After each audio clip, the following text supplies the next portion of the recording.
Yeah, I definitely like got results for him, and that's cool. When people ask me like, where do I find a Sam? I'm like, you probably have to go find him at some other company that he's already working at, because a Sam wouldn't be just sitting on a job application software and trying to find a job. He's well employed and getting results. The truth is Dan didn't find a Sam, he built a Sam, right? I've been working with him 7 years, so he's been pouring into me, right? Teaching me things for 7 years, and he's kind of created a little super soldier, right? And I think a lot of people forget that you don't really find talent, you build talent in some ways, kind of like you don't find a relationship with someone, you build one. If you want to find a Sam, you can go pay multiple six figures to somebody that's already at a company and try to poach them. If you want to build one, it's going to take time and a lot of effort. And yeah, if you want to fast track it, just make them watch all Dan's content. Welcome to the podcast. Nathan Newberry here, your host. I have Sam, the man, What's going here on today on the podcast. Super pumped to have you on, Sam. Jumping right into it. What does the best description of high performance mean to you? What does that look like? What does that play out into your life? I mean, for me, when I think about high performance, it all comes down to consistency, right? It's how consistent are you in your daily actions? Because I don't know any high performers that don't do a series of certain activities every day over a long period of time. And that's pretty much like where I distill it down to, is literally those 3, 4, 5 activities that you do every day, that you know that if you do those things, that your life is going to get better. Yeah, man. And this wasn't the way you're built or wired. Like, tell us right now, though, before we go into your backstory here of like how you've developed and built this consistency, like, what do you do right now? What do people know you as? Yeah, I mean, a lot of people know me as Dan Martell's creative director, and that's kind of what put me on the map for sure. And I started working for Dan 7 years ago, and back then he had a fraction of the audience that he has today, right? And I helped him build that in the background, but I think it's kind of a Trojan horse, right? Where on the front, Dan looks like a successful businessman and a successful family man, and obviously he has his fitness together. But I think the underlying message, or Trojan horse, if you would say, of his whole movement is personal development and mindset development, which is what you talk about on this pod, right? High performance habits. Yeah. And I think working with Dan 100% molded me into the person I am today. I wouldn't be who I am today if it wasn't for working closely with him for 7 years. And I believe that all that growth that happened in the last 18 months, of us going essentially from unknown to known around the world, came on the back end of us having those high performance habits, right? Mm-hmm. Those are key things, man. I mean, you're a young guy. You got a beard, but like you're like 20 something, like early 20s, right? Yes, sir. Like, 23. dude, in 23, I had no idea who I was or what I was about. The fact that Same here. you have this understanding about some of this stuff is phenomenal. Like, where did this all begin, though? Like, what sparked this entrepreneurship journey? Because you're an entrepreneur within Dan's company. Like, you're an 100%. entrepreneur, like Patrick David says. 100%. I mean, I always joke with people, Dan ruined me for life. Like, I would not work for another entrepreneur, because I know that he gives me a lot of freedom that other people won't give me, right? But it all like, people look at me now, they're like, you're 23, I got to catch up, because I talk to a lot of people that are in their early 20s, and what they don't understand is I started young, right? I'm an old soul. People joke that I act 30. And it's just because I started young. I give a lot of credit to my dad. My dad was a obviously successful entrepreneur in the insurance space, and he exposed me to a lot of people, environments, seminars, events. Like, I was 14 years old going to business seminars, right? Where my classmates were going out drinking on weekends, right? I was out in a theater with my dad. And that really sparked the curiosity in my soul, right? Where I saw these people doing great, and I wanted to get involved. And that's what propelled me to kind of chase this entrepreneurial journey, and then landed me on Dan's team. Was SaaS near the SAS Academy, was that headquarters around your house? How in the world did you even find that in the first place? Yeah, funny enough, like Dan's from a small town on the east coast of Canada, and so am I. So it was hilarious that we lived in the same city because he just moved back from San Francisco because he wanted to raise his kids in somewhere like less busy, and he came back to his hometown. And I grew up in that hometown. I grew up in the village outside of that town. Hmm. Uh, 4,000 people, no stoplights, one store, and somehow, some way, through a couple people that knew my dad, I ended up working for his videographer at the time, and really grew like under his company. And then yeah, when SAS Academy was created, I think in early 2016 or 2017, that's when I came on and applied for the job, did the whole thing, test project, everything he talks about is in his book, and came on as his videographer, and that was the start of all of it, right? Mm-hmm. But you had a knack for film, or did you kind of just get pushed into that? Like, where was that creative eye forged? Yeah, yeah, it's cool because I always thought I was going to be an insurance person like my dad. Like I never thought I was going to be a creative. Um, I read a bunch of books on finance when I was younger, and I was just Mm-hmm. really like I was going to do the path like university, go in finance, get investment banking or insurance, and that's when I started snowboarding a lot and started messing around with GoPros and started editing, short videos, and that's where I fell in love with filmmaking and telling stories visually. And I realized that I could make money doing it. I remember the first time that I ever made money with video was when my dad introduced me to one of his friends that needed a 60-second video, and I remember I charged him $100 cash, and he gave me that $100, and I made that video, and I was like, that's the easiest money I've ever made. Because at that point, I was mowing lawns for $10 an hour or working in a Mm-hmm. pizza shop. I was still young. I was 14 at the time, and yeah, after that first $100, it was kind of like a bug, a scratch that I had to itch every single time, right? And that's when I caught it and didn't look back since. How do you equate the creative edge of Sam to consistency, like you're talking about, and the habits and disciplines? Because more often than not, like when I see a creative, it's like the opposite direction. They 100%. hate standards, they hate habits. It's like when I feel like, and how do you balance that? How did you end up creating those elements together? It's actually funny that you mentioned that because I was telling that exact statement to my team earlier because everybody believes that creativity comes from space, and I do agree with that. But a lot of people think that space means watching TV, scrolling on TikTok, waking up late, not keeping the commitments that you make yourself. Like if you look at my calendar today, it's pretty slammed. I'll go full out for 8 hours a day, but I have moments. For me, it's the 2 hours between 5 a.m. and 7 a.m. to think and create. And that's where I don't have anything work related, where it's activities in my calendar. And I allow myself to think, dream, analyze.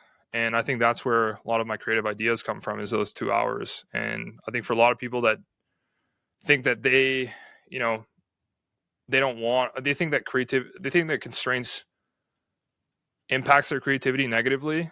But I'd be willing to bet that I know every single time in my life that I've introduced constraints, it breeds creativity because you have things to work around, right? If you put guide rails in place, you have a box to solve problems within, and you're not paralyzed by 1,000 solutions. And I think Right. that's my biggest strength as like you said, an entrepreneur within Dan's company is I excel when I put those guide rails in place and I solve problems with my team. How many people are under you right now, Sam? Yeah, right now we're still growing. I think at the time, 12 people on the media team. We've got 10 people on the revenue side. So yeah, pretty big Yeah. organization. Yeah, man. How do you balance trying to figure out what the direction is with the creative side of it? Because I think many people are like, I want to create what you guys have built. There's some things that Dan teaches for sure, the amount and quantity and the tactics of stuff, but how do you create this? Because I know you right now, you're also connecting with the viral thing too, with Adley. Yeah. You're learning a bunch. Like we're all obsessive learners here on the podcast for sure. What are some of the tweaks of things that you've had to really forge over the last 18 months to really kind of create some of that stuff that you're Yeah. doing right now? I think people overcomplicate it. We have a pretty simple process that we take all our creative through, and it's essentially a 3-step process. Number one is measure, right? A lot of people don't want to measure because they don't want to see how bad they are at the thing. I always tell my team, like, I don't care if your number is red, I just want to know that you're going to make it green, right? So first of all, measure and track, right? So measure it every day. And I think before we started the podcast, you mentioned that if I want to talk about fitness, and I use this analogy all the time, right? If you want to get leaner, right? You want to lose weight, every day you got to step on the scale, measure your weight, right? And the more often, the more accurately you can step on that scale, the better results you're going to get, right? Because you're going to act differently if you measure your weight at 6 a.m. one day and then the next day after you ate a couple meals, right? It's not accurate. So for us, it's measure with precision. So that's the first thing. The second thing is, what are the fundamentals? And we distill those to principles. That's the things that we know are true. And that comes from getting results, but it also comes from analyzing other people's content and extracting what made him successful. So that's the same thing in the fitness space as me going to a gym and looking at the biggest guy in the gym, or the leanest guy in the gym in my case, and looking at the way that he let's say I was just on fly on the wall and I counted his reps, right? I just looked at what he did and I followed him home and I saw what he ate, right? And luckily for us, we can go find that information on YouTube. Dan has a great how to get abs in 90 days video where he literally shows the whole process. But for us, it's number one, you measure it, you track it, step on the scale. Number two is the fundamentals. You know what you need to do. For fitness, it's progressive overload and macro tracking, right? I'm tracking my food and I'm in the gym training progressive overload, which means I'm adding more weight every single time that I go in the gym. And the third thing is we lock in the learning and we go find external information. That's the extra. So for us, like I always tell my team, if you're reliant on the information that's within these 4 walls, we're fucked. I don't know if I can swear on this podcast, but we're not okay if you're asking me for advice on how to do your role, right? I want you guys to go outside, and that's where those masterminds like Adley's a great one. I have a couple more consultants on my side that I work with that really expand my knowledge and are looking around the corner for me, because I know like I don't know what I need to know to get to the next level, and that's the third step, right? Is to, in the fitness space, go hire a coach, right? Go get external advice.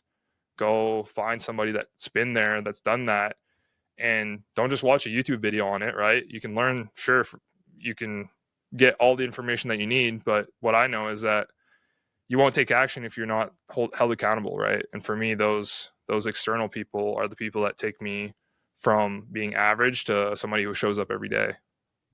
100%. But tell me about like the platform diversity.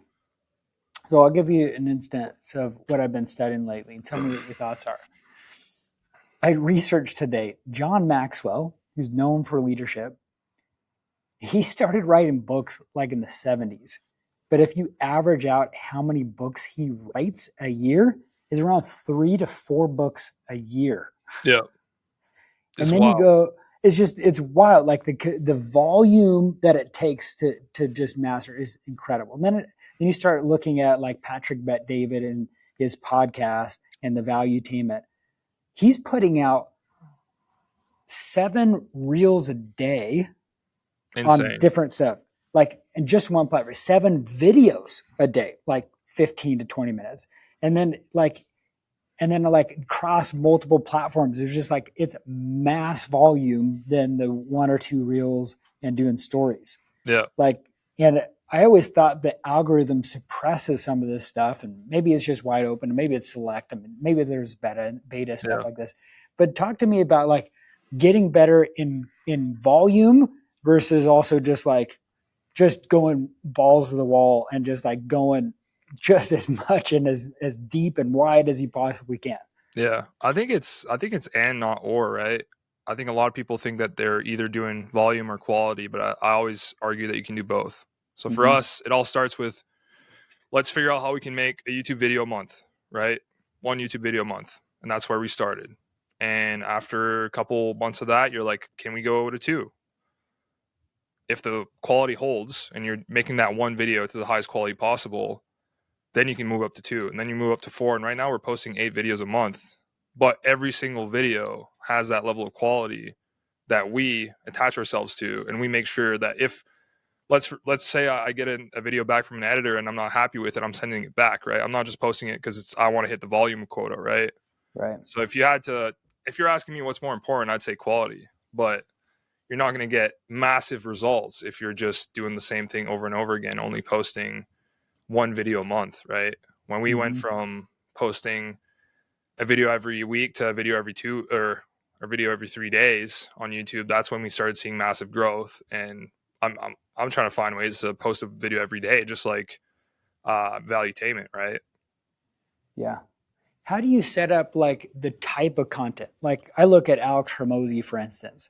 Recently, he's posting 3 shorts a day on YouTube and 2 reels, like you do on Yeah, Instagram. And then his LinkedIn is different, his thread is different, his TikTok is different, his Twitter is different. Like each of those platforms, it's the reel and the post and the thread and the tweet are all different. It's not just like taking one thing and replicating it.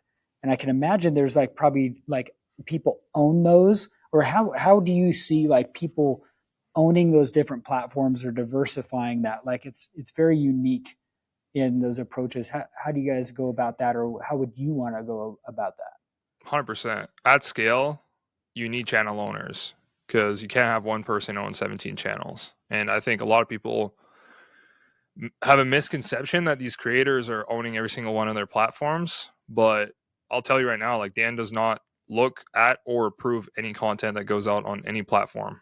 He is on his Instagram stories, and sometimes he's on Twitter. But except for that, right, he's not reviewing any YouTube videos. Sometimes he'll send me notes on stuff that he noticed after we get it posted. But I think that's the level of buying back his time that he's achieved, where he's put people in certain positions where he trusts them to get results without him being involved, and that way he can Mm-hmm. focus on building his businesses. Martell Ventures, he launched that a couple months ago, and he's investing a lot of time in there. And he wouldn't be able to do that. He would be stuck on the content creating loop hamster wheel if he didn't put people, leaders in those places where he can buy back his time and not worry about it. So yeah, 100% channel owners. And I go one step further, which is having outcome owners, right? Like you're not just accountable for the platform that we get a video out, you're accountable for the growth of the platform. So if that means, and that's how you incentivize people to win, right? Because maybe, for example, LinkedIn, we only post one a day. Because if we go to two a day, we supply demand, and we talked about volume earlier. For us on LinkedIn currently, if we ramp up volume, then we actually get worse results. So we just Mm-hmm. focus on getting one banger every day, and those just blow up. My person that's accountable for that channel has discovered that through testing, and he's accountable. I don't tell him he's accountable for any volume metric. I tell him you're accountable for the results, which is impressions and followers. And as long as those two numbers keep going up, I'm happy, right? I don't care how you get there. And I think that's what a lot of people miss when delegating is they actually they delegate the activity, but they don't delegate the outcome. And delegating the outcome is going to get you freedom and get drivers in the right seats that get you results while you're sleeping. Are those the metrics you hold with YouTube and Instagram and everything else? Are 100%. those impressions All and likes platforms. and Yeah. followers? Okay. Impressions and views, impressions and followers across all platforms. So for YouTube, that's views. But for Twitter, for example, right, an impression is just how many people saw your tweet and then how many followers you get from those tweets. So we just track, I call it a leading indicator and a lagging indicator. So the leading one is what metric can we track today that's going to tell us that we're doing well right now? And the lagging indicator is what metric can we track today that's going to tell us that we're doing well tomorrow? And that's followers. Hmm. when you're creating content, and you're asking these questions to Dan, how much of this is just what you've researched and what you've wanted to know, as well as using AI? Because I know, how do Oh you yeah. go about creating all these questions in Reels? I mean, What's your format for it? we can jam on AI all day. I believe, I yeah, AI lost is you, Sam. it's the biggest hack to any ideation process, right? And I think step one, you need to integrate it. I think I can hear myself in the camera again, but or in the mic. Um, yeah, step one for AI is to be able to integrate it with your workflows, right? So I look at Notion, I look at Zapier. I can still hear myself. I don't know what's going on, Sam. Sorry. It's all good. Is it really bad though, or can we It's just a little carry bit on? distracting, yeah. I don't know what changed. I had the I think headphones if in. you go in, if you just turn on echo cancellation on your mic, it should be good. Or maybe because we're recording, we can't change it. Here, let me stop it and start it again, I guess.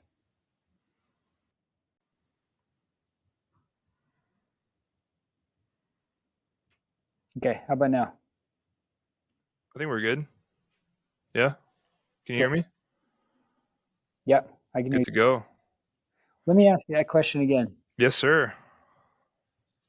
So, how much of the content when you're creating is you wanting to know some different stuff, something that you found that would be a really good question, or even just asking AI some different Yeah. things of like good questions to create helpful content for Dan? Yeah. I think the biggest thing with AI, because it's a huge opportunity, I can sit here and talk about it all day, Yeah. is to actually integrate it in your workflows. Because if you're not using ChatGPT on a daily basis in your ideation process, you're missing out. And I'm not like, I never, like, it'll never create the final product.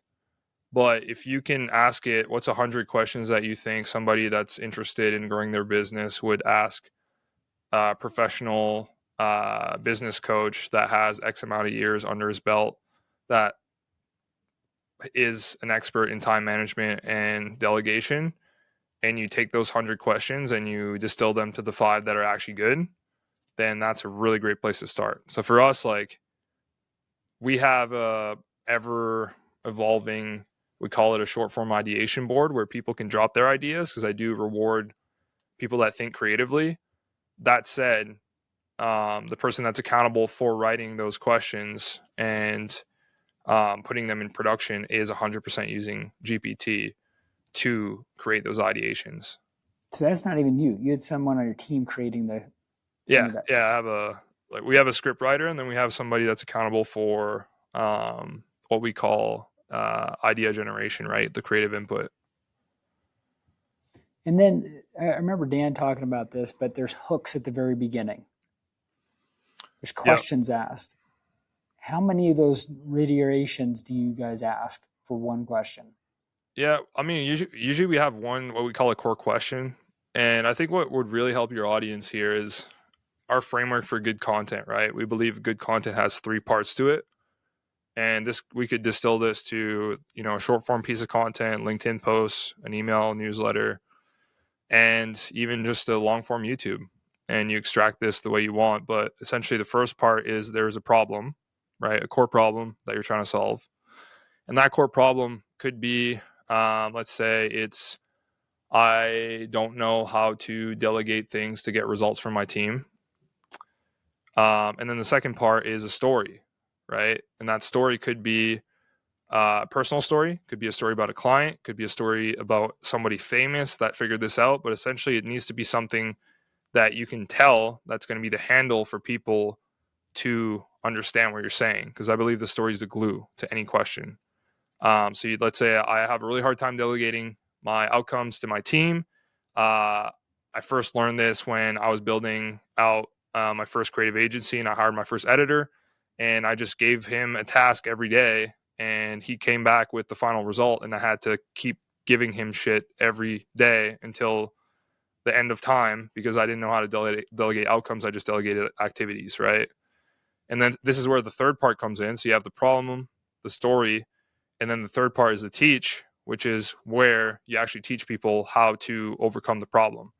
So for this specific piece of content, it would be that's where I got introduced to the framework called transformational leadership, which is opposite to transactional leadership in Dan's book, right? Where it's the transactional leadership is tell, check, next. And you just basically tell them what to do.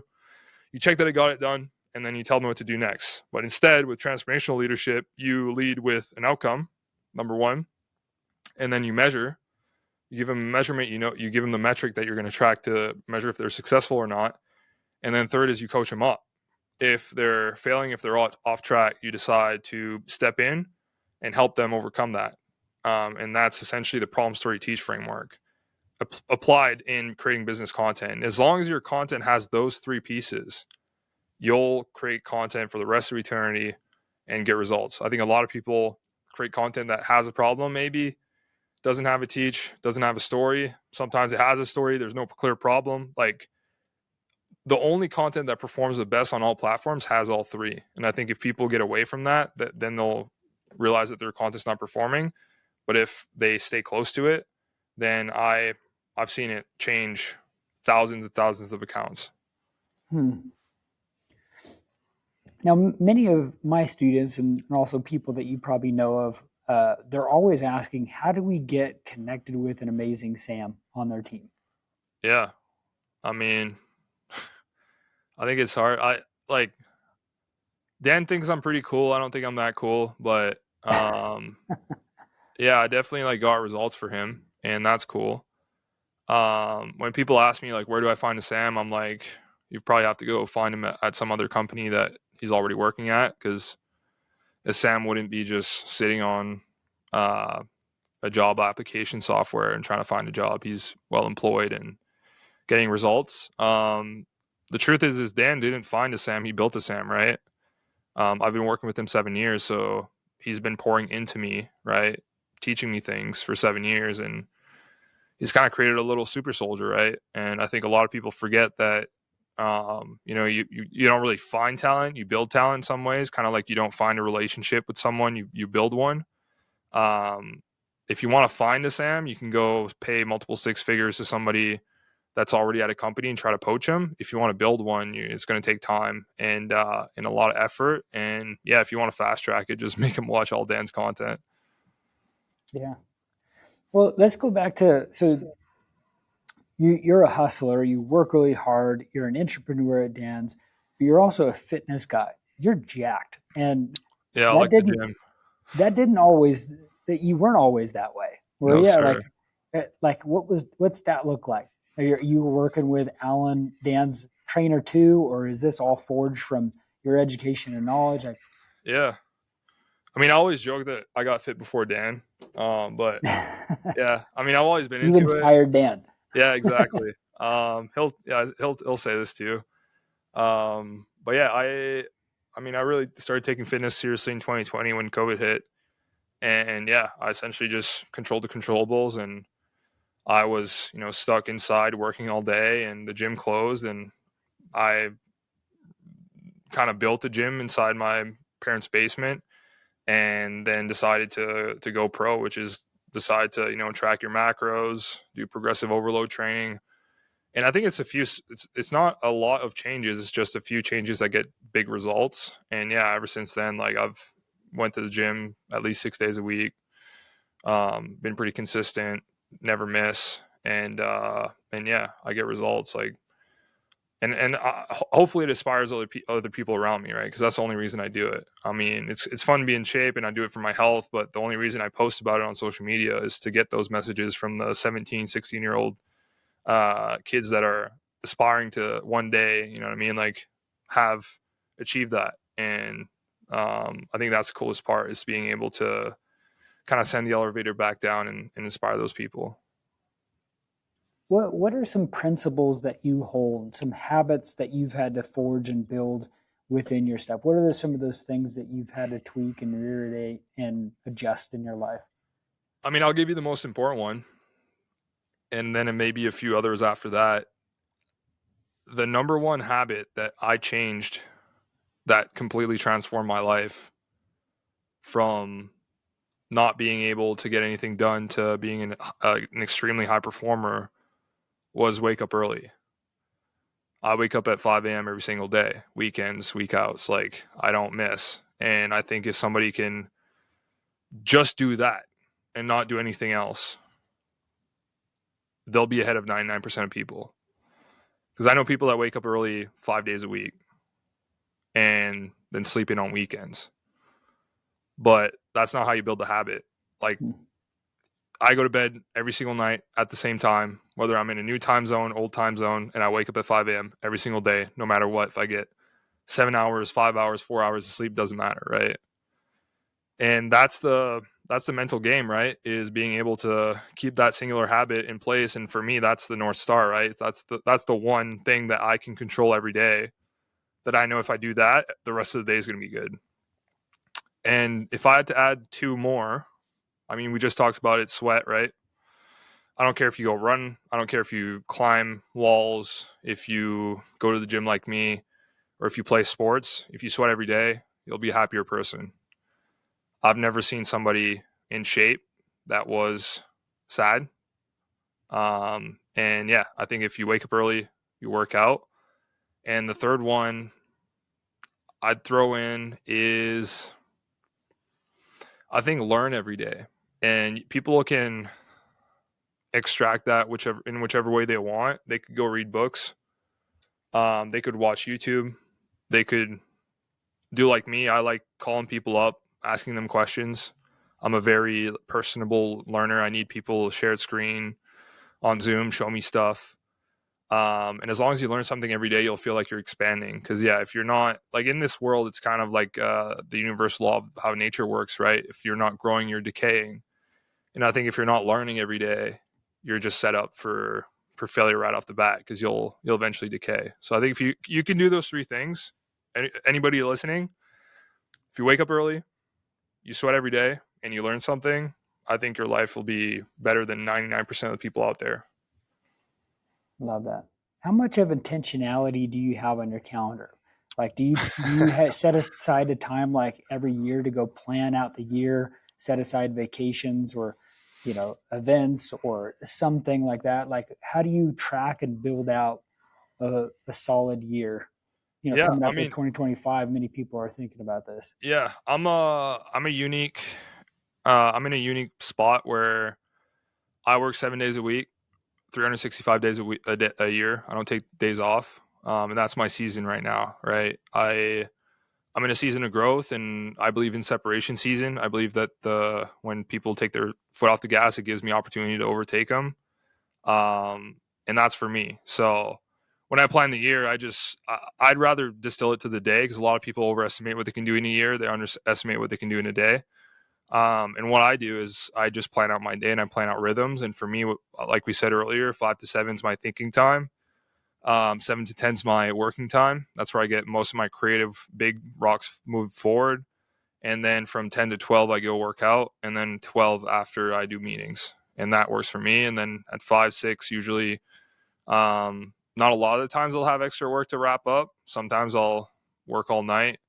But most of the time I go back home, chill, reset, and go to bed early, and wake up at the same time every single day. And that for me, that's what works for me. I just plan the day, because I love people with like big goals and planning their year and putting vision boards together. But I think that's, for me, at least in my season, is I know what I need to do. I know what I need to do every day. It could change, right? It changes every day. It keeps evolving, iterating. And I have my project list, my Notion board, my task list. I have all my productivity stuff together. I know what I need to do as long as I push those rocks forward every day. And I know I get a good 3 hours of work done every day. And when I say 3 hours, I mean like deep work. And the rest of that is meetings.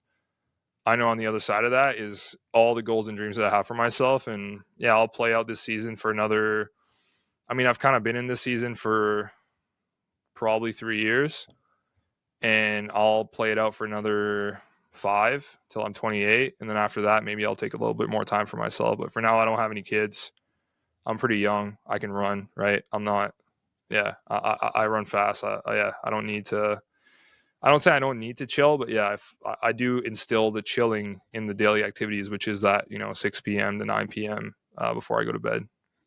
That leads to a good question. It's like Dan talks about how he moves fast in this world. You're pacing with him right now. Compared to other people and entrepreneurs that you see, what is moving fast for fast sake doesn't mean much. But if you're fast to like go through this life, to experience more, to do more, to be better, what are those things? Is it just like ingraining these key things and focusing only on that? Like, tell me a little bit about like what you've observed so far from being around other people and the way that Dan paces and then you're pacing with them. Yeah. I mean, I've never seen somebody run faster than Dan. Like, I think he's probably the most obsessed person in the world on winning, and I like that.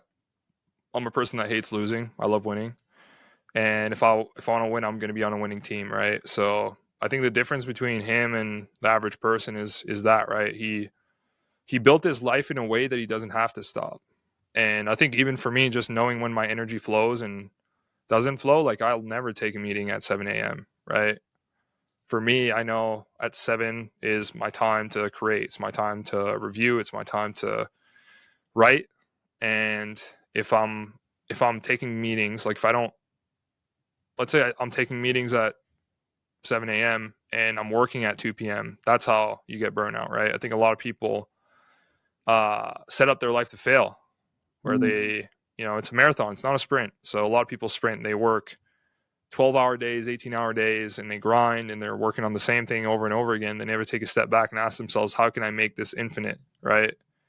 And Simon Sinek talks about this in The Infinite Game, right?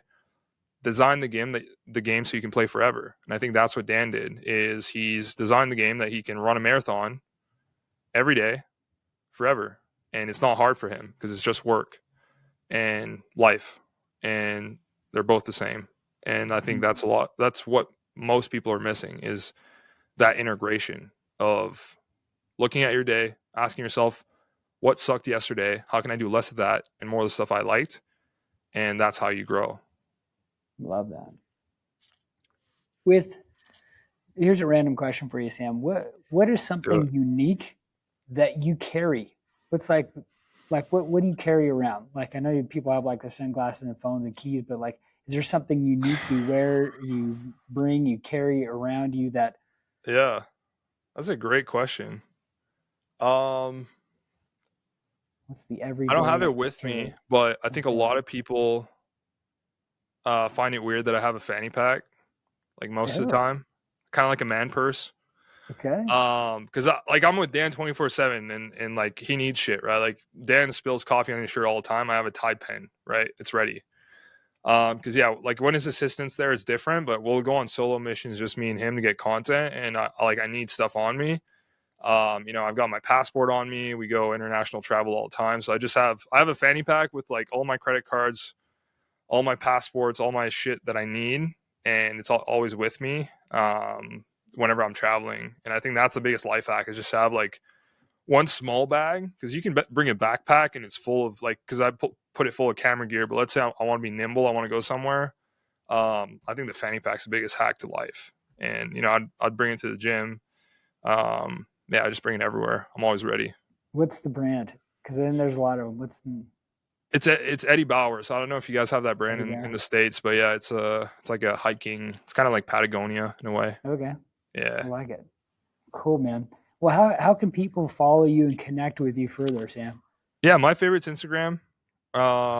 Sam.Gaudet. That's where I share my life. You'll see me post about my workouts, about all the work that I'm doing with Dan. We're going to Australia in 2 days. So I'll be there for a month. I'm definitely going to post about that, show you guys behind the scenes of how we shoot content there. So yeah, definitely go follow me, Sam.Gaudet on Instagram. And if you listen to this podcast all the way through, shoot me a message. Obviously, if you're listening to me talk for a whole hour, I said something interesting, and I'd love to hear what resonated with you. Fantastic. Appreciate you being on here for us, Sam. Until next time, guys, tune into the podcast again, like and share, and we'll see you on the next episode. Appreciate it.